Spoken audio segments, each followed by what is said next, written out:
bagi kita sebagai seorang Melayu, seorang rakyat, tidak lain yang boleh kita suarakan selain daripada simpati dan doa. Tetapi selepas ini kita sebut. Karena kalau kita lihat dari kes Johor, dari utara, itu kes ada yang besar. Seperti kes pembunuhan, kes robol, kes ragut, kes pecah rumah. Itu sampai menyentuh setiap rumah. Dan di bandar dan di kampung, saya menemui beberapa kampung teman dalam tidak di kampung. Saya cakap di bandar, mereka jerit, ya tak ubah di sini pun begitu. Jadi maknanya sudah sampai ke tahap bagi saya agak kritikal. Tapi yang pokok yang paling menarik sebagai perbandingan ialah, pernahkah kita yang hidup sebelum penjajah, masa zaman penjajah sehingga merdeka, melihat begini rusak dan arahnya keadaan jenayah masa kita di sekolah, semasa kita di universiti 20 tahun yang lalu dan sekarang lebih parah. Siapa yang harus bertanggung jawab? Pimpinan negara harus jawab. Jangan disalahkan di Muhammad semua. Kalau tanya saya, ya kita harus didik, harus saudara, termasuk ibu bapa. Tapi jangan kita lepaskan tanggung jawab itu. Baru-baru ini dalam pelancaran negara, Perdana Menteri telah sediakan untuk menambah jumlah polis pada tambahan. Adakah ini sebagai satu penyelesaian untuk menambahkan dan keselamatan data? Ini penyelesaian atas kertas, penyelesaian hampa.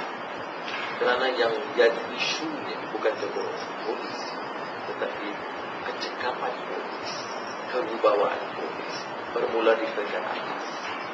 Berapa puluh ribu polis yang ditugaskan kepada hal-hal yang sia-sia untuk menjaga kepentingan politik pemimpin UMNO. Kalau nak jaga ceramah yang aman, ratusan orang dikerahkan. Lihat kerja polis berisikan special branch cawangan kelas, puluh ribu ditugaskan di Ijuk. Ada yang kata 1,500 polis special branch nak jaga 10,000 km. Ini kerja yang membazir. Dan kalau negara ini benar-benar aman dan tak, ialah itu terserah pada mereka. Tapi polis ini patut jaga kawasan kampung dan desa dan bandar. Polis ini yang harus tahan daripada berlakunya jenayah keras. Ini sibuk kawal kita.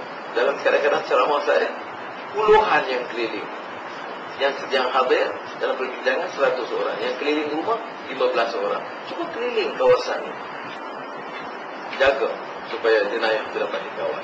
Ini soal deployment, soal meletakkan tugas yang teratur, bukan soal tambah 15,000 saja, tambah ahli parlimen, tambah jumlah menteri.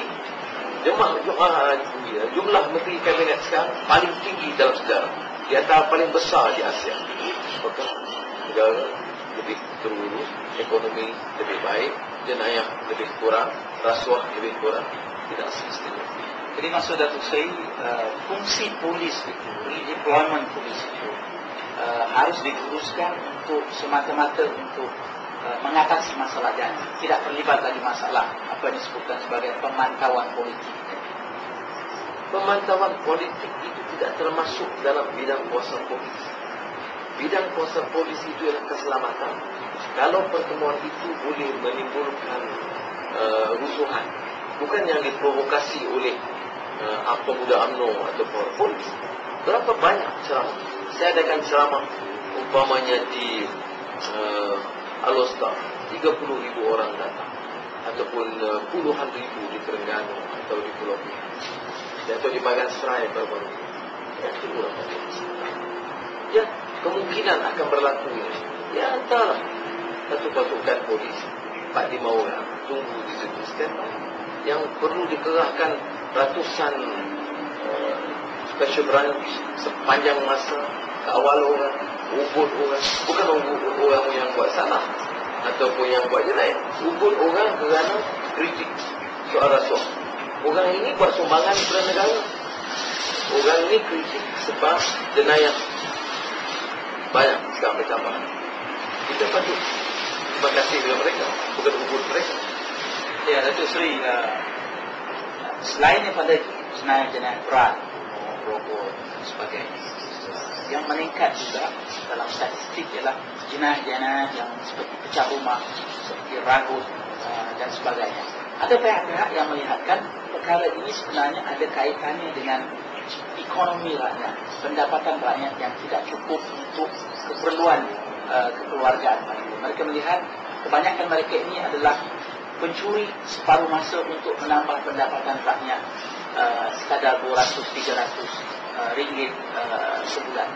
Jadi adakah Datuk Seri berkongsi pandangan terhadap mereka ini bahawa banyak kejadian-kejadian jenayah ragut sebagainya adalah kerana pendapatan rakyat yang sebenar sama ada ianya stagnan ataupun telah merosot? Ya, kita kena lihat kedua-dua aspek ini. Sebenarnya kalau dari segi kerangka pemikiran Islam, ada benar yang tidak demikian.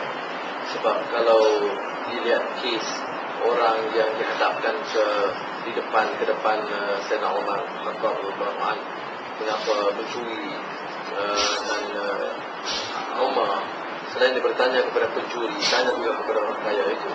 Dia tanya pencuri, benar tak mencuri, sebab apa? Tak makan, tak dibayar. Dia tanya orang kaya sedemikian. Jadi dan orang kaya yang tersebut sudah disahkan atau hukuman yang nak dijatuhkan, hukuman ialah amaran kepada orang kaya. Sekali lagi, kalau berlaku di tangan kamu aku akan potong.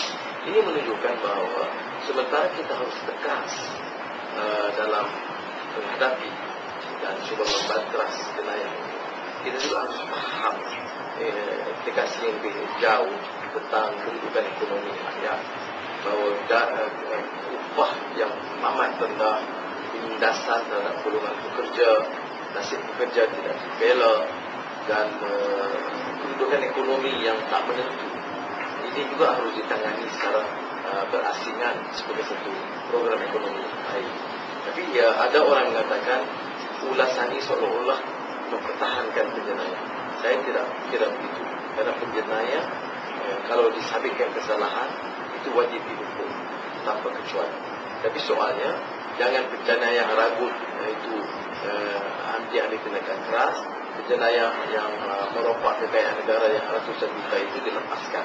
Jadi orang-orang mula bijak sekarang. Seperti pengalaman saya di Singapura, jumpa anak muda masa saya nak ke klinik, tanya kes apa? Kes curi seluar jeep. Berapa lama di penjara? 6 bulan. 6 bulan. Kes mahkamah kolonial. Jadi jawabnya seorang pengawal penjara, pegawai penjara, dia kata ya, ini kes ini memang 6 bulan. Tapi kalau ambil lebih pada 50 juta ringgit wang negara, itu memang dinaikkan pangkat. Ini harus ditangani secara betul. Saya ingin memanjangkan kepada persoalan jenayah dan pendapatan rakyat. Datuk Seri sejak beberapa bulan yang lalu, dalam ceramah-ceramah Datuk Seri selalu membuat perbandingan tentang pendapatan rakyat Malaysia berbanding dengan pendapatan rakyat Singapura, pendapatan rakyat Korea Selatan dan juga Taiwan. Dan Datuk Seri mengatakan bahawa rakyat Singapura itu 5 kali lebih kaya daripada rakyat Malaysia. Taiwan dan Korea itu 4 atau 3 kali. Kenapa Datuk Seri mengatakan?